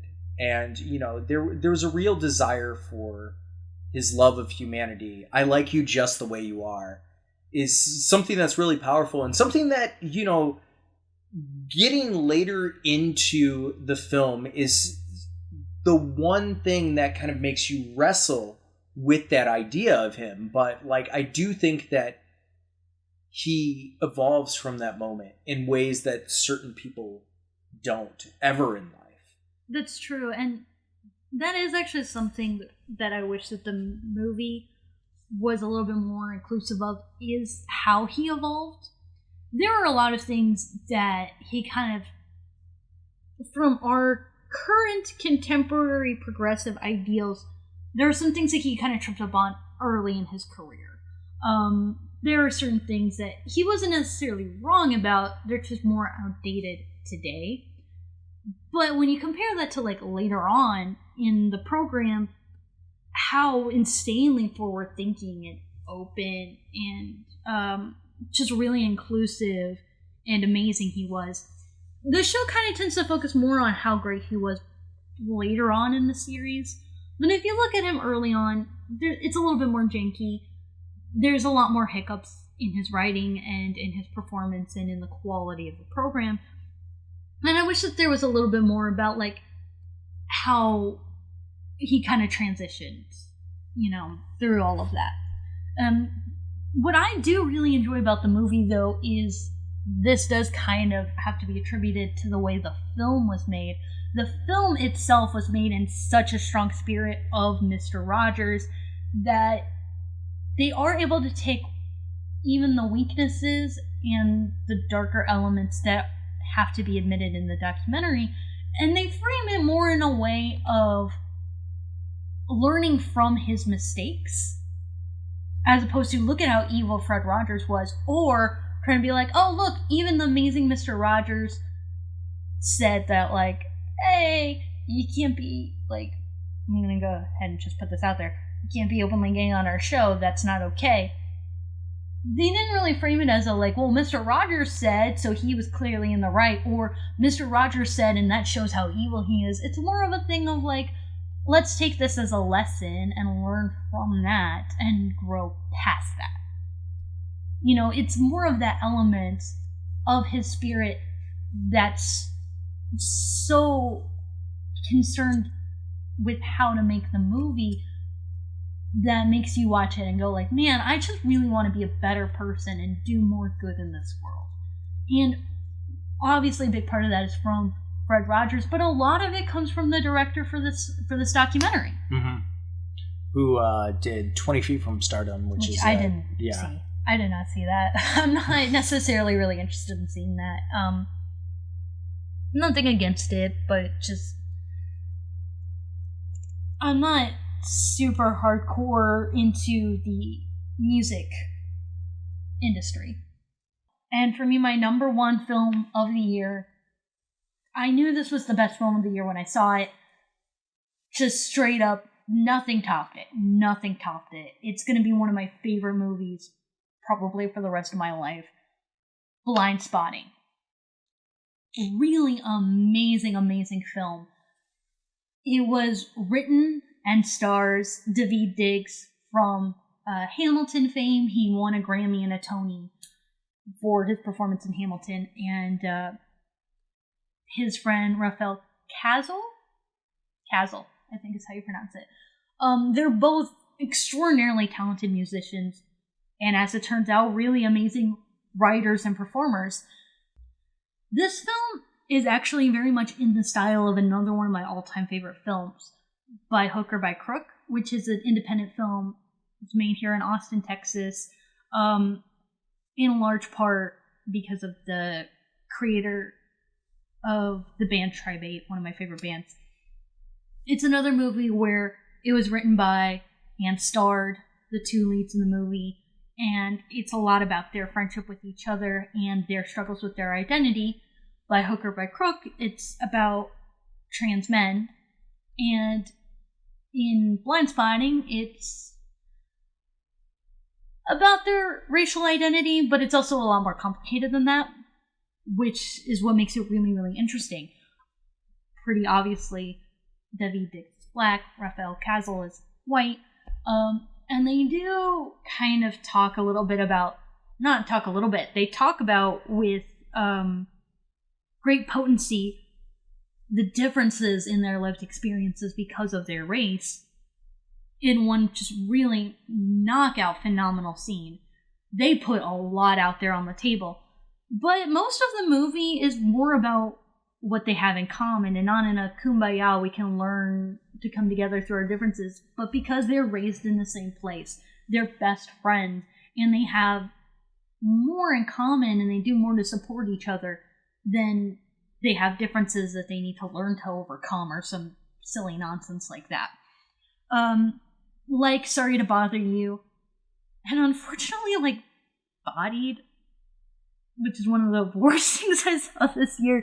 I know you really enjoyed it, but it was, at least, you can agree with me, not on the level of Sorry to Bother You and Blindspotting. Right.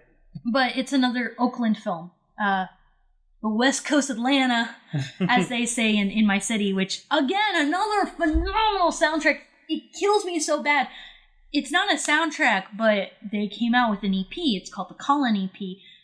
That's based on David Diggs' character Colin in this movie. They were going to do another EP called the Miles EP based on Raphael Castle's character, and then they were going to do a third EP called The Town that was more about the character of Oakland in the movie. And the only one that came out is the Colin EP, and it sucks because that EP is so good, and I definitely want 2 more EPs, damn it.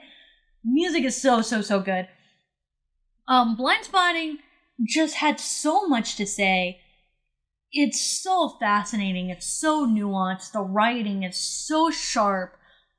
It has such a great balance of the seriousness and severity of living in our society the way that it's built right now. And, the comedic nature of, like, you kind of gotta go on living and you gotta learn how to enjoy it. And it's another movie that I just love because I recognize it. It actually feels like it's my reality and it's my world. Not necessarily that I'm exactly like the protagonists, but it feels like a real place with real people. And it has so much to say, and it's so heartbreaking sometimes. Like, it's so insanely heartbreaking sometimes. And I keep talking about, like, all these wonderful moments in movies this year, and this was a movie that every moment was a phenomenal moment in movie history this year. Like, it's just, everything is tight, everything works, the beginning, the middle, the end, the characters, the story arcs, scenes from the beginning of the scene to the end of the scene, and the way that scenes bleed into each other. The aesthetics of the film are so wonderful, and it's just such a surprisingly well-made movie. It's one of those rare movies that, like, is literally almost a perfect movie. It's just so fascinating. And just for the record, Smiley Moving Company, or Smiley Commander Moving Company, real company that let them use their name and their trucks and their logo and their company in the movie, which is fantastic. It's fantastic. It kind of makes me want to support them, but, like, kind of makes me not. They have really, really good reviews on Yelp. Okay. If that means anything. And I don't want to spoil the movie. I'm trying to talk about it a little bit vaguely because I don't want to spoil the movie or talk about specifics. But also just a really fantastic, different kind of musical, kind of.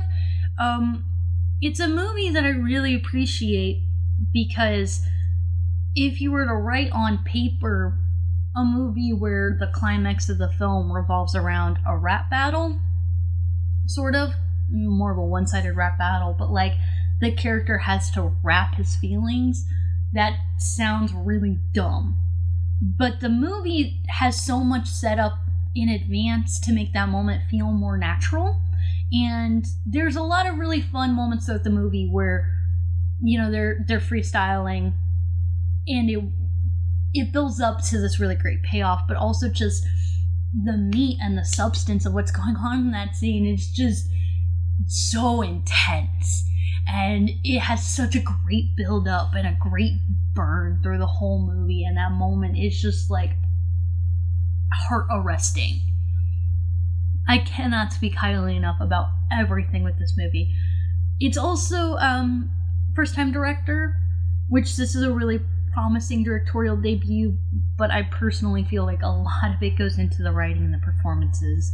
I think it is more of Daveed Diggs and Rafael Cazel's project. It is all on them, and they carry the whole movie. It's just really, really phenomenal beginning to end.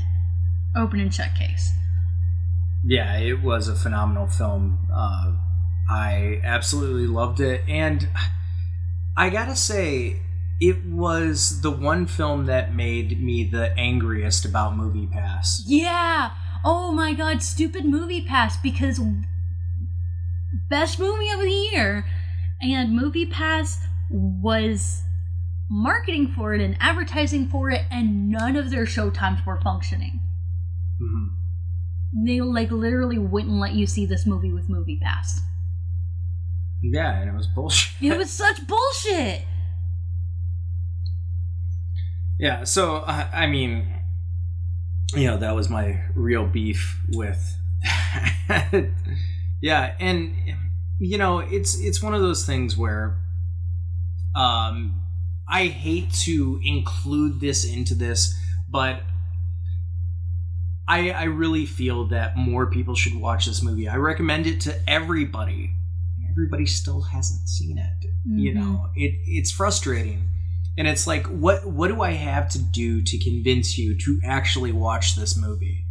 Yeah. It's on my top 10. It's your number 1. My number 1. It's my number 3. My number 3 is very high. Mm-hmm. So, if you've seen this movie, please tell me what you think of it. And, if you've recommended it to people. Because, this is a movie that more people need to see. It's definitely the most socially relevant movie of the year. Absolutely, 100%. Yeah, and unfortunately I don't see it getting nominated just because nobody's talking about it. And it totally should get nominated for... And it even got kind of snubbed at the Independent Spirit Awards. I think Daveed Diggs was nominated for his performance, and that was it. Yeah. And that is a crying shame.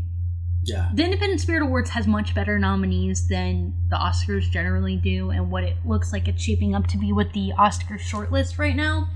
But, not to throw shade at Regina Hall, but, you're gonna give, Support the Girls 3 nominations, and you're gonna give Blind Spotting 1? Here's the thing. What? And I enjoyed Support the Girls, but that is a very middling movie. That is a movie that you can miss and not really miss much. I really enjoyed that movie, but it has nothing on Blind Spotting. Yeah. Blind Spotting is just far and away such a masterpiece in film. Mm-hmm. Just like I said, I'm not trying to be salty on a movie that I do think is very good and that I really liked, but come on, dude. Okay, so my full list is at number 10, Spider-Man Into the Spider-Verse. Number 9, You Were Never Really Here. Number 8, Mandy. Number 7, A Quiet Place. Number 6, First Reformed. Number 5, A Fantastic Woman. Number 4, Sorry to Bother You. Number 3, Blind Spotting. Number 2, The House That Jack Built. And number 1, Won't She Be My Neighbor? And Casey's 10 through 1 is... At number 10, The House That Jack Built. Number 9, Hearts Beat Loud. Number 8, Won't You Be My Neighbor? Number 7, Burning. Number 6, The Favorite. Number 5, First Reformed / Apostle. Number 4 is Padmavat or Padmavati. Number 3 is A Fantastic Woman. Number 2 is Sorry to Bother You. And number 1 is Blind Spotting. Let us know what your top 10 lists are. And thanks for listening. Happy New Year, folks.